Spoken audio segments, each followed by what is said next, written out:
Hello, I will be reading from an excerpt on something that I wrote about something that is going on in this country. It has to deal with MK Ultra, mind control, torture, and psychological warfare. This is stuff that I have been involved with. I'm going to let the reader and listener make up their own minds, but this is stuff that you can easily Google. Okay? These are my confessions as a former torturer in a special program I won't mention that was used to gather information and confessions from the enemy. My love for our country was used against me, and because of that, I did many horrific and horrible things. Stuff I regret now. These are some of the reasons I'm altering my voice. I sincerely feel this information needs to be made public, as a lot of this stuff I think will be new information regarding this matter. A bit on my background. My childhood and how I grew up was pretty uneventful. I was born on November 9th of 1972 in the town of Memphis in Tennessee. I grew up in a traditional two-parent household, a God-fearing household. My father was a military man all his life and instilled in me a great love for my country, which I do still have, believe it or not. My mom, God bless her, was a great homemaker. I was the youngest of two children. I had an older sister that was 3 years older than me. We weren't rich by any stretch of the imagination, but we had all that we needed. Like most, I graduated high school with some decent grades. Like a lot of people, I enlisted, but to what or where, I'm not going to say exactly. The year was 1990 when I enlisted. I did very well in basic training. My superiors noticed I had a knack for the intelligence sector. So until the year 2000, that was pretty much all I did. I was very well trained in lie detection and the advanced techniques of interrogation. I learned all about micro-expression, body language, and all that goes with it. My specialty, though, was in psychological warfare, and I was a part of programs that were designed to use brainwashing and mind control techniques on people. The Pacific program I was involved with is a program that I'm sure maybe 30-40% or so of the population has heard of. And that program is MK Ultra, and I can say for a fact that it is still going on till this day in the year 2017. I became an expert in the art of brain hacking, bot hijacking, and human exploitation. Within 5 minutes, usually less, I could identify a person's core human needs, and because of that fact, I could also know the fears that drove those needs and the weaknesses of that person. Let's say a need of a person wants to be appreciated. Of course, we all have that need, but here we are talking about the strong desire to be appreciated, which I would know by listening to them and by reading their body language. The fear that is driving this need is abandonment. The one way we break down barriers of certain types of people is by fulfilling their needs and validating them. So with a person that has a deep need to be appreciated, I wouldn't go out of my way to compliment them on all the good they do and how well they change the life of others. This breaks down barriers, you see, and now I know how I could exploit them as well. It goes much deeper than this, but we have about 7 deeply ingrained needs as humans.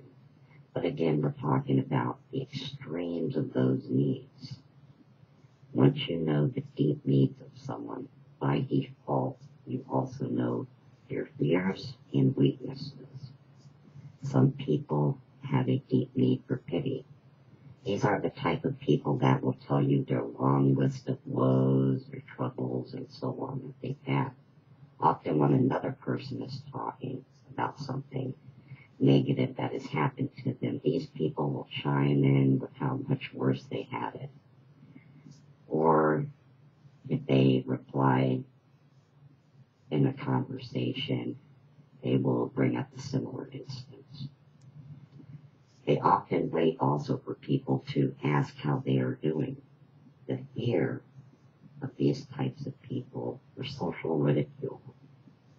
Now with these types of people, if we offer constructive advice, they will only break rapport and retreat. The only way to validate the needs of these people in order to connect with them is to confirm their statuses as victims and offer them condolences and sympathy. So in essence, as long as we are nurturing their need to be victims, we can also use this to exploit them. I could go into 5 core needs, the fears that drive those needs, and the way to instantly break down the barriers with those people. These are ways to gain fast and strong rapport with people. Again, once we know certain information about people, we can play off whatever deep fears they have as well. There are ways to literally hijack a person's train of thought and insert our own suggestions into their brain. There are also ways to make them think that their thinking is all them. See, we believe that our minds are all our own and they are impenetrable. So because of this false sense of security, people are just all the more vulnerable to mind control and brainwashing techniques. There are many loopholes too we can exploit in the human mind. Here is a scenario for you called a double bind. Let's say we have a child who we need to get to bed with little or no fuss at all. If we just say, okay, it's bedtime, time to go to sleep, they can pitch a fit about how they do not want to go to sleep. So instead, we use this approach and say, do you want to go to bed after watching TV for a half hour or after you've had your dessert? See, this type of language pattern, the choice of going to bed, is not up for debate. It's just a matter of when. The only 2 choices we have given them is going to bed after dessert or after watching TV. So no matter what they pick, they've agreed to going to bed. This is also called the illusion of choice. Look up neuro-linguistic programming. Obviously, look up mind control, brainwashing techniques, and look up something called conversational hypnosis or covert hypnosis. In my former line of work in mind control and brainwashing, I used gesture techniques and something called covert hypnosis, as I just mentioned. I was able to, after an hour with a person, get them only because I said so, to walk into traffic or to bust a bottle over their head. Those specific techniques I won't get into, as that is information that does not need to be in everyone's hands. One of the main things in my former line of work was creating ultra personalities in people, which, yes, is a true thing, and that happens and not science fiction. It used to be called multiple personality disorder, MPD. Now it's called dissociative identity disorder, or DID. I was able and did have ultra personalities in people do very specific types of work, depending on what the agency wanted. I was then able to trigger them back to their true personality with complete amnesia about what their ultra personalities did. They didn't even know they had an ultra personality. I'm not making excuses, but as I said, I did what I did because I felt at that time it was best for our country. exactly what did I do that was considered torture? Well, while others used physical means of torture like waterboarding or taking a blowtorch to someone or sicking a dog on them, I used psychological torture techniques. If while interrogating someone and through the advanced reading of body language, I saw deception, I would, as an example given above, put them in a room with a few glass bottles, have them systematically bust them over their heads, which of course hurt. Also, if this was being videotaped, it would look like the person was freaking out or having a breakdown, so they would in turn be put in solitary confinement, which as studies have shown too is a form of torture because as humans we need to be around people. There was this very black operation I was involved in that only involved me calling certain targeted individuals. How these people were targeted is something I won't go into. All I will say is never sign up for drawings to win things. In the various stores that do that, sign up with a new car and so on. If people met a certain typology or criteria, they would become targets. I would call these people and within 10-15 minutes of just talking on the phone would have created an altered personality in them. After our little talk, they would hang up totally forgetting that we had talked on the phone.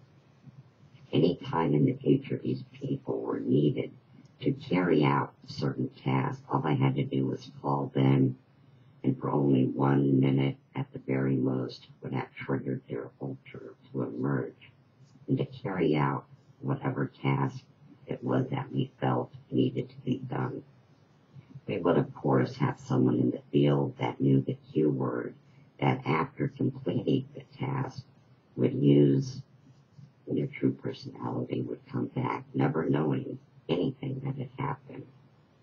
The stuff I am talking about is very real things and things that do go on. That is a fact. And if that doesn't scare and terrify the living shit out of you, then you must not be human, or maybe you're an evil sociopathic type person. There is so much more stuff like this, even much worse stuff like this that is going on that I feel the public needs to be aware of. We are talking about people walking into police stations and giving false confessions for things they never even did. And they're going to prison not knowing at all how the hell they got there. These are the many horrific things that the powers that be are doing to us, yet we are blind to it, though not on purpose as I've illustrated. There is currently a plan that has been in motion that involves all of us losing our God-given free will and essentially becoming robots to the elite. There are answers to this, however, and answers I will give. Just follow me and stay tuned. Sincerely, Murray.